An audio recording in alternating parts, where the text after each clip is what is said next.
우리 몸의 70%를 차지하고 있는 물. 아침에 일어나셔서 드시는 아침 공복에 물 한 잔이 좋다는 말 많이들 들어보셨을 겁니다. 사실 물은 사람이라면 누구에게나 정말 중요한데요. 물은 신체를 구성하고 생명을 유지하는 가장 중요한 물질 중 하나이기 때문입니다. 우리 몸속에 물이 부족하면 정신이 혼미해지고 탈수 증상이 심해집니다. 또 물이 정말 많이 부족하게 되면 사망에 이를 수 있어 주의가 필요합니다. 또한 우리 몸속에서 물은 정말 중요한 역할을 합니다.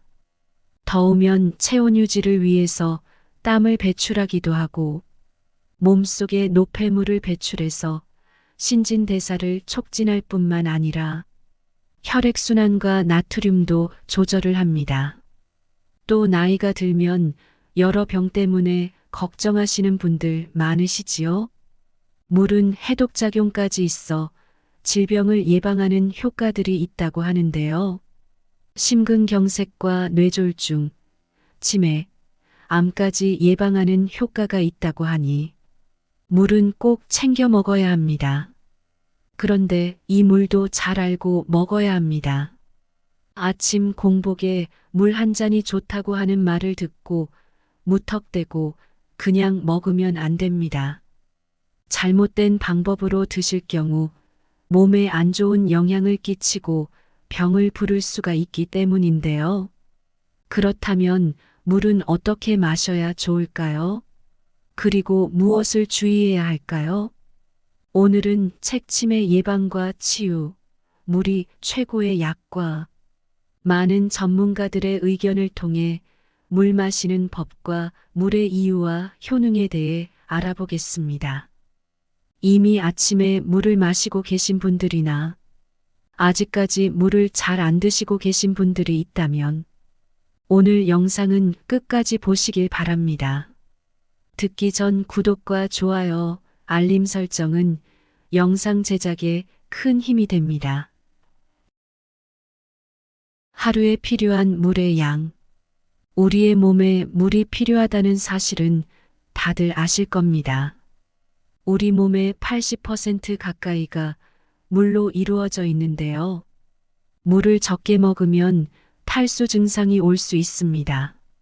그렇다면 물의 양은 얼만큼 먹어야 되는 걸까요? 세계보건기구가 권장하는 하루 물 섭취량은 1.5에서 2리터이지만 생활 환경과 직업에 따라서는 적어도 2.5에서 3리터 이상의 물이 필요한 경우가 있습니다. 하지만 우리나라 성인의 경우 남녀 모두 평균 0.9리터의 물을 마시고 있습니다. 사람은 폐로 숨을 쉬면서 하루에 약 1리터의 물을 배출하고 소변으로는 적어도 1.5리터 이상, 대변으로는 0.1에서 0.2리터를 배출하지만 피부를 통해 땀으로 배출되는 양은 환경과 활동량에 따라 다릅니다. 밤에 잠을 잘 때도 약간의 땀을 흘리는데 온돌방 같은 따뜻한 환경에서는 땀을 더 많이 흘립니다. 소변으로 배출되는 물이 1.5리터 이하이면 신진대사 과정에서 발생한 독소와 노폐물, 즉 몸속에 쓰레기가 제대로 배출되지 않기 때문에 소변 색깔이 진해집니다. 수분이 충분한 정상적인 소변은 거의 색깔이 없거나 연한 노란색인 반면 물이 부족할수록 진한 오렌지색이나 갈색으로 변하고 몸이 피곤할 때는 소변 색깔이 더욱 진하고 거품이 많이 생깁니다. 이는 물 부족으로 노폐물이 제대로 배출되지 않았다는 증거입니다. 성장 기간이 끝난 20대 중반부터는 몸에 물이 부족해도 물 부족을 알리는 센서 기능이 제대로 작동하지 않으므로 목이 마를 때까지 기다렸다가 마시면 다량의 물이 필요한 소화기관에 많은 부담을 주게 됩니다. 이러한 현상은 노인이 될수록 더욱 심해집니다. 인체의 소화기관에서 분비되는 소화에게 필요한 물의 양은 하루에 적어도 약 7리터입니다. 입안에서 침으로 1.5리터, 위장에서 소화액으로 2리터, 간에서 담즙 생산으로 0.5리터, 췌장에서 소화액으로 1.5리터, 소장에서 장액으로 1.5리터 정도 분비되는데 이들의 원재료는 모두 물입니다. 소화기관은 다량의 액체가 분비된 후 재흡수되도록 활용되고 있으므로 땀과 소변으로 배출되는 양을 계산하면 적어도 1.5에서 2리터 이상의 물을 마셔야 한다는 것을 알 수 있습니다. 또 일상생활에서 물이 부족했을 때 이런 경험 한 번쯤 해보셨을 텐데요. 나도 지금 이러진 않은지 한번 확인해 보시기 바랍니다. 물과 소금 부족으로 발생하는 첫 번째 신호는 밤에 잠을 잘 때 장단지에 쥐가 나는 마비 증상이 나타나는 것입니다. 두 번째 신호는 소화기 계통에서 나타납니다. 주된 증상은 속이 더부룩한 소화불량, 속쓰림, 가슴 통증, 역류성 식도염, 역류성 후두염, 위염, 위궤양, 위암, 췌장염, 췌장암, 소장염, 대장염, 대장암, 변비, 치질 등으로 나타납니다. 이러한 질환이 모두 물과 소금 부족 때문에 나타나는 것으로 알려지면서 그 중요성이 새롭게 인식되기 시작했습니다. 그렇다면 우리가 마시는 물의 온도는 어떤 것이 좋을까요? 물의 온도는 미지근한 것이 좋습니다. 가장 뜨거운 것을 100이라고 하고 가장 차가운 것을 0이라고 할 때 마시는 물의 온도는 60 정도가 좋습니다. 살짝 따뜻한 정도를 말합니다. 가령 아침에 시원한 냉수를 벌컥벌컥 들이키시는 분들이 있는데 이럴 경우 몸속 순환이 잘 되지 않고 소화가 잘 되지 않을 수 있습니다. 그래서 목이 마르다고 무턱대고 마구 들이키는 것은 그렇게 좋은 습관은 아니지요. 우리가 유명한 맛집을 찾아가면 대부분 물을 따뜻하게 데워주는 곳이 많습니다. 음식뿐만 아니라 물에도 정성을 담는 것입니다. 음식이 맛있는 집은 따뜻하게 끓인 물을 주거나 보리차와 같이 한번 물을 끓여서 식수로 제공합니다. 중국에서는 냉수를 선호하지 않으며 아무리 무더운 지역이라도 물을 끓여 먹습니다. 기름기 있는 음식을 먹고 나서 냉수를 마시면 소화가 잘 안 되기 때문입니다. 중국의 차문화가 발달한 이유가 바로 이것입니다. 미지근한 물은 심신에 유익합니다. 그래서 물을 마실 때에는 미지근한 물과 따뜻한 물을 추천합니다. 따뜻한 물에도 종류가 여러 가지가 있습니다. 먼저 백비탕입니다. 새벽에 물을 끓여서 호호 불어가며 마시는 물을 말합니다. 꼭 새벽에 끓여야 합니다. 백비탕은 면역력을 향상시켜주는 것으로 알려져 있습니다. 음양탕은 처음에는 뜨거운 물 3분의 2만큼, 다음으로 찬물 3분의 1을 받아서 섞은 물입니다. 반드시 뜨거운 물을 먼저 받아야 합니다. 수증기가 상승하듯 뜨거운 물이 상승하고 차가운 물이 하강하며 서로 만나 충돌합니다. 태풍이 발생하는 것과 같은 원리로 에너지가 왕성한 물입니다. 숭늉은 우리가 잃어버린 소중한 음식 문화 중 하나입니다. 아무리 더운 여름에도 식후에 마시는 물은 따뜻한 숭늉이었습니다. 옛 어른들은 한여름에도 숭늉을 마셨고 숭늉이 아닌 냉수를 가져다 드리면 혼났습니다. 숭늉은 소화를 촉진하는 효과가 있습니다. 누룽지와 숭늉에는 단당류 중에 특히 덱스트린 성분이 많은데 이에 따라 누룽지를 먹으면 소화가 매우 빨리 되는 것을 느낄 수가 있습니다. 여러분은 하루에 얼마만큼의 물을 마시고 있으신가요? 매일 2리터 이상의 생수를 마시는 것이 좋습니다. 물론 어떤 날에는 너무 바빠서 다 못 마실 때도 있습니다. 그런 날에는 퇴근하고 집에 갔을 때 물을 보충하면 좋은데요. 중요한 것은 물을 마시는 습관입니다. 의식적으로 계속 물을 마셔야 한다고 떠올려야 합니다. 의식이 바뀌지 않으면 물을 자주 마실 수가 없습니다. 물을 건강하게 마시는 방법.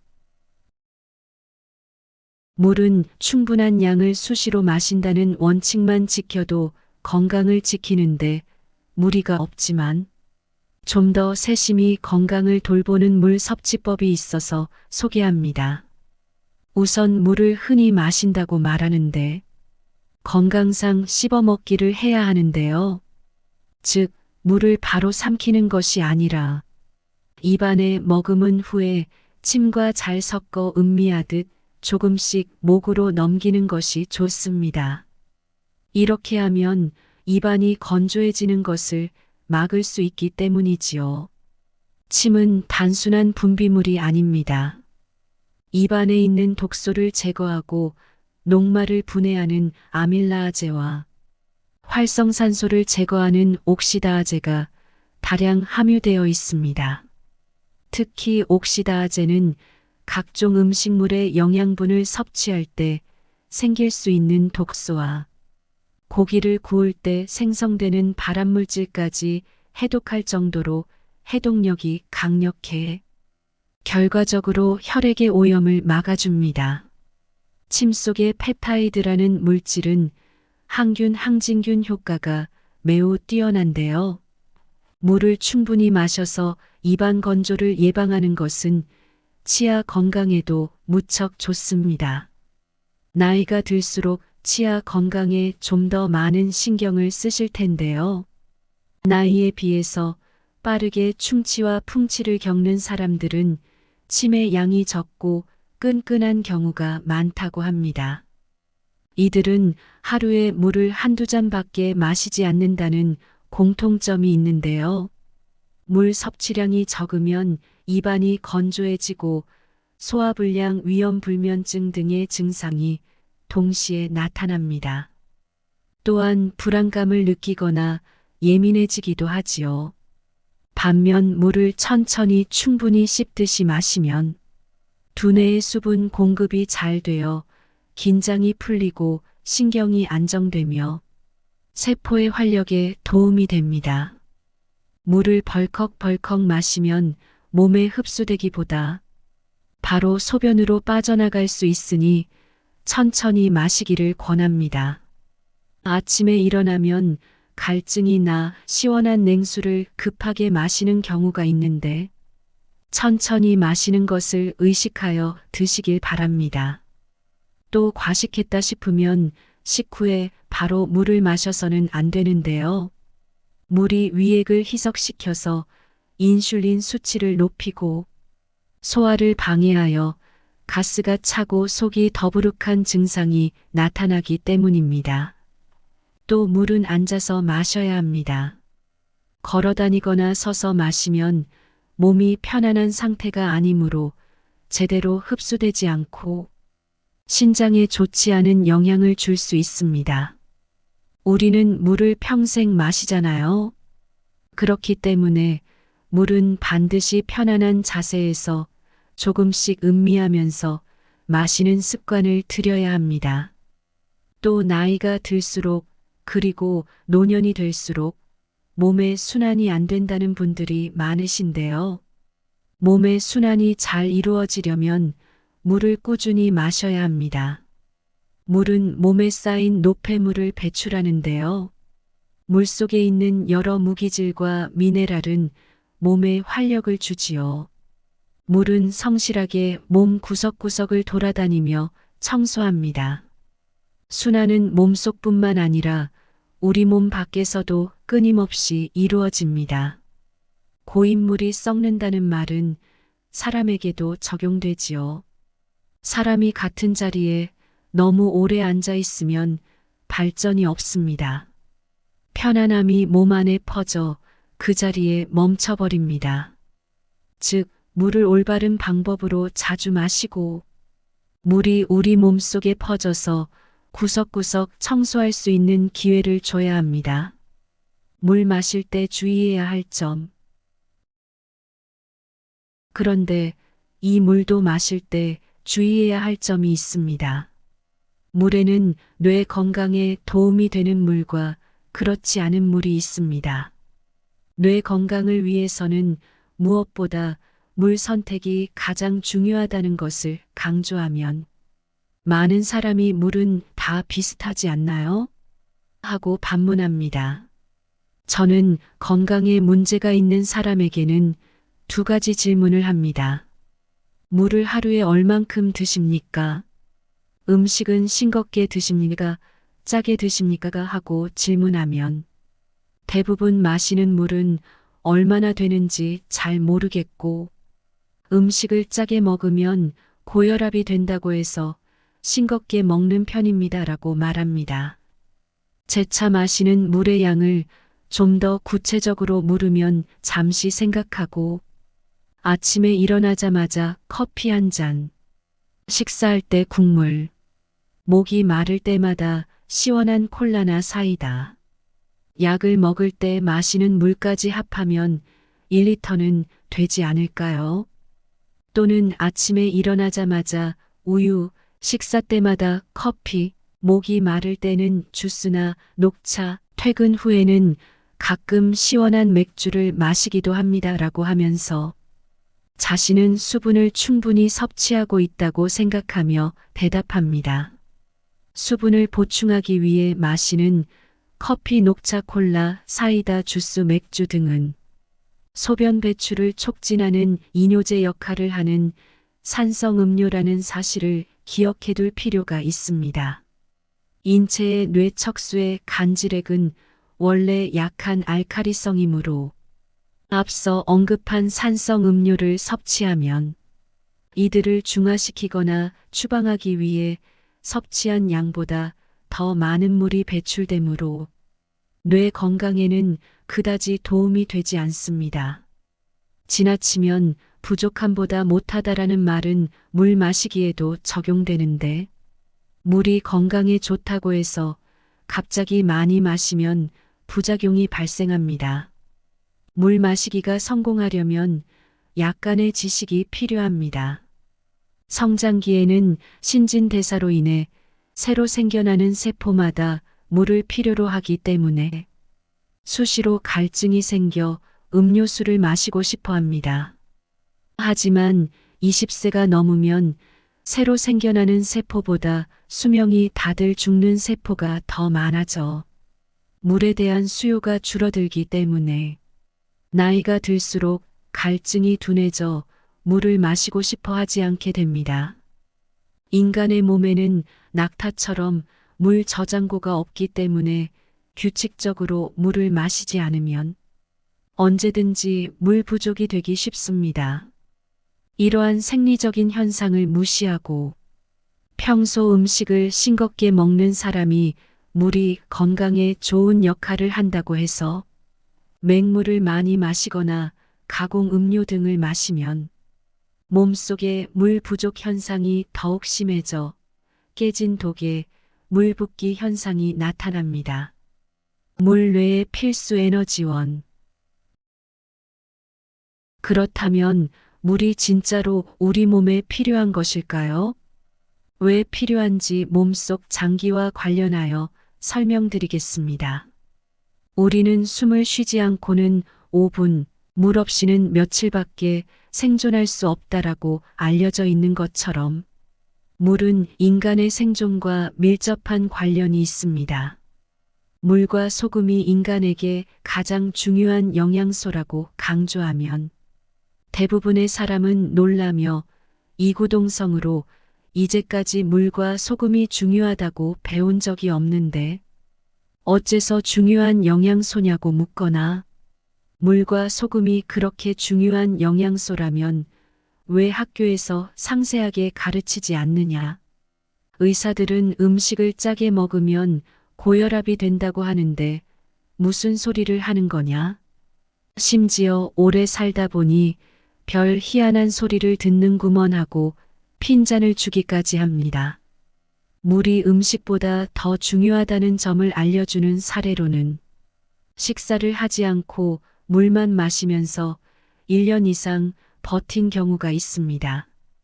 구체적으로는 1967년 8월 충청남도 청양군 구봉광산 붕괴 사고 때 한 사람이 지하수만 마시며 버티다 16일 만에 극적으로 구출된 사건이 있지요.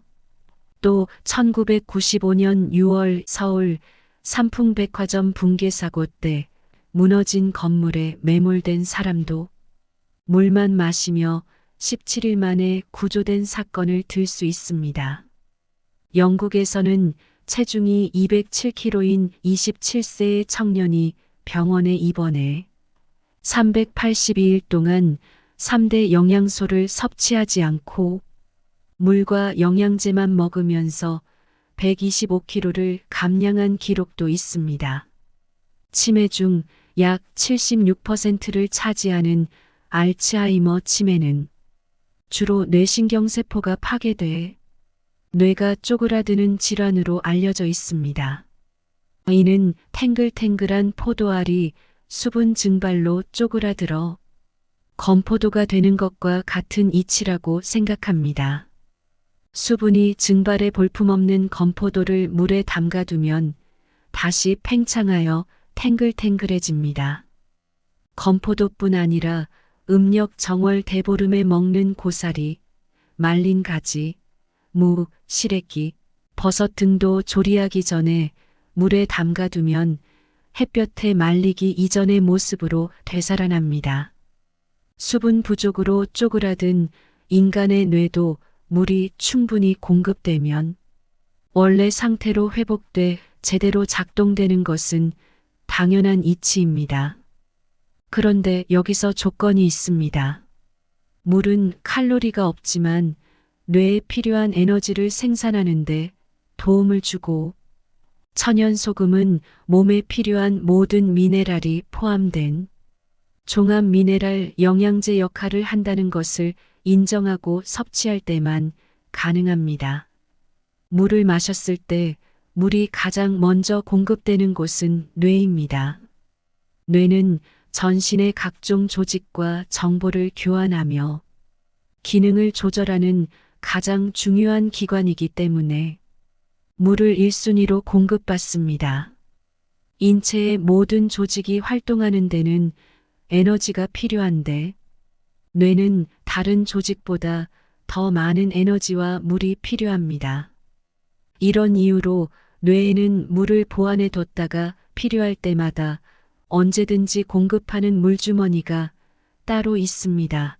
그것은 바로 뇌를 감싸고 머리에서 허리까지 내려간 척수를 따라 순환하는 뇌척수액입니다. 약 1%의 염분이 포함된 뇌척수액이 조금이라도 부족해지면 사람은 쉽게 피로를 느낍니다. 피곤할 때 약간의 소금을 타서 생수를 2~3잔 정도 마시면 2시간 정도는 기운이 나며 활발하게 활동할 수 있습니다. 이는 물이 체내의 세포 속으로 흡수될 때 전기를 일으켜 뇌 에너지를 공급하는 좋은 증거입니다. 신경을 많이 쓰거나 오랜 시간 공부를 해서 피곤할 때 직접 체험해 보면 쉽게 알 수 있습니다. 인체에는 에너지를 생산하는 두 종류의 전력 생산 시스템이 존재합니다. 하나는 주로 탄수화물 이용해 에너지를 생산하는 화력 발전과 또 하나는 물로 에너지를 생산하는 수력 발전입니다. 과거 20세기 영양학에서는 탄수화물이 뇌의 유일한 에너지원으로 알려져 있지만 21세기 홀리스틱 영양학에서는 물은 매우 중요한 영양소이며 포도당 못지않게 뇌와 신경세포의 중요한 에너지원으로 여겨지지요. 특히 인체의 모든 신경 자극점들은 정확한 전기 신호를 통해 이루어지고 있으므로 뇌신경세포의 전기 생성 과정을 이해하기 위해 세포 속을 살펴봐야 합니다. 세포를 둘러싸고 보호하는 세포막에는 칼륨을 세포 내부로 밀어넣고 나트륨을 세포 밖으로 퍼내는 나트륨 칼륨 펌프가 장착돼 있습니다. 이 펌프가 작동할 때 뇌에 필요한 전기가 생산되며 물이 풍부해야 전기를 제대로 생산할 수 있습니다. 이 시스템은 마치 거대한 저수지의 물로 터빈을 돌려 전기를 생산하는 수력 발전소와 같습니다. 이러한 세포막 수력 발전 시스템은 최근에 발견됐기 때문에 과거 20세기 영양학에서는 주목받지 못했습니다. 일반적으로 수력 발전소에서 생산된 높은 전압의 전기는 케이블을 통해 변전소로 보내고 변전소에서는 전압을 낮춰 송전합니다.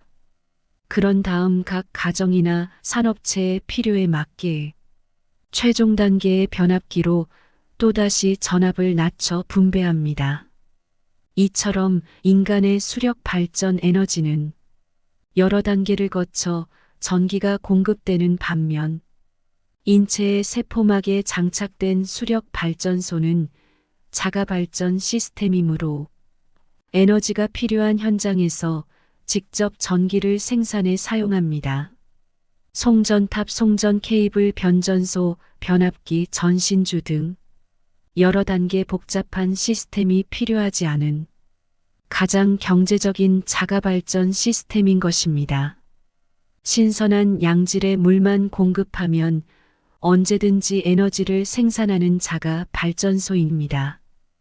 이러한 훌륭한 에너지 발생 시스템이 뇌세포를 비롯해 모든 세포에 장착되어 있는 것을 과거에는 발견하지 못했기 때문에 물의 중요성을 알지 못했던 것입니다. 만약 인체에 물이 제대로 공급되지 않아 전기 생산량이 줄어들면 부족한 에너지를 보충하기 위해 뼛속에 저장된 배터리의 전기를 끌어내 활용해야 하므로 뼛속의 칼슘은 에너지와 함께 빠져나갑니다. 칼슘이 빠져나간 자리는 구멍이 숭숭 뚫려 골다공증으로 진행되므로 물 부족으로 발생하는 골다공증을 예방하기 위해서라도 물 마시는 것을 게을리해선 안 됩니다. 이때 주의할 점은 물이 치매 예방과 개선에 좋다고 해서 물만 많이 마시면 부작용이 발생할 수 있으므로 적당량의 천연 소금과 함께 섭취하면 전혀 문제가 발생하지 않는 청정 에너지원이 됩니다.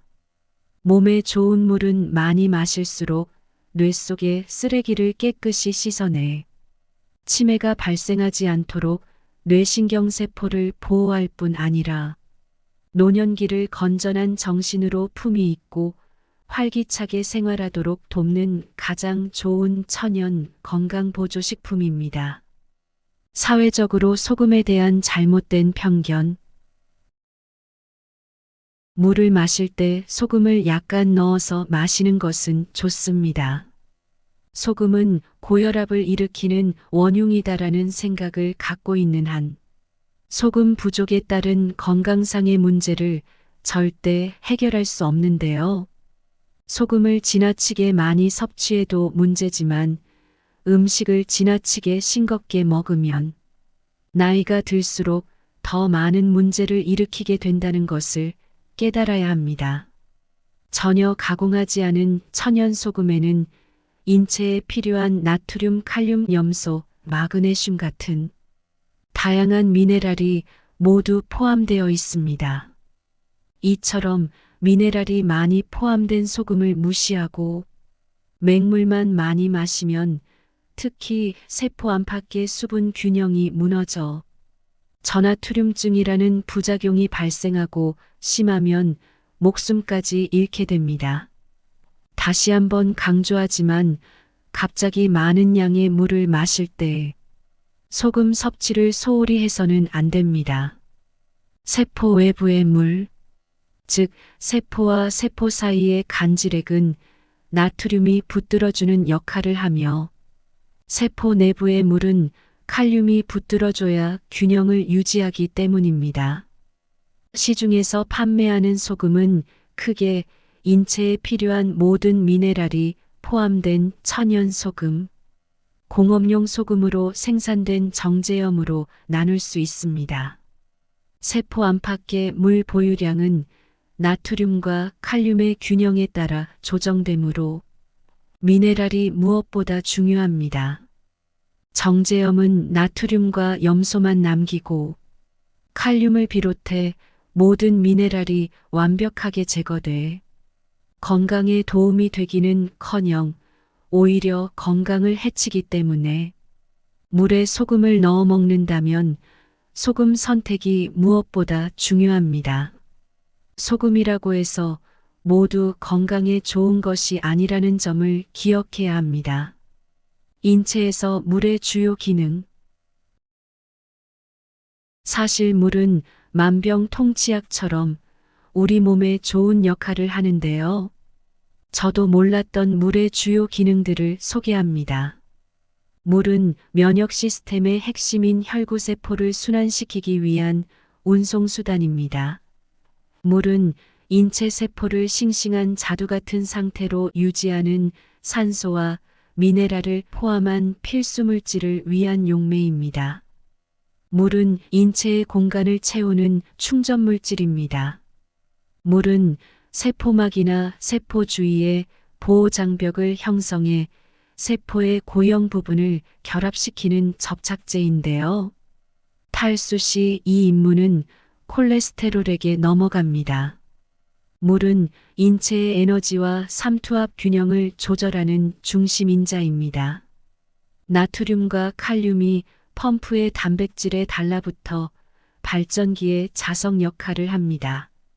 물 없이는 그 누구도 살지 못한다는 사실을 다들 아실 겁니다. 상대적인 물 부족은 인체의 일부 부위를 억압해 결국 죽게 만듭니다. 물은 우리 몸의 주요 에너지원입니다. 즉, 인체의 현금 흐름이지요. 인체의 모든 세포에서 전자기적 에너지를 발생시키기에 세포에 생명력을 제공합니다. 물은 골수의 면역계 효율성을 크게 증가시키며 여기에는 암에 대한 면역계의 효율성도 포함됩니다. 물은 모든 음식물과 비타민, 미네랄을 용해하는 주요 용매이지요. 음식을 더 작은 입자로 분해하여 최종적으로 대사와 동화에 사용되게 합니다.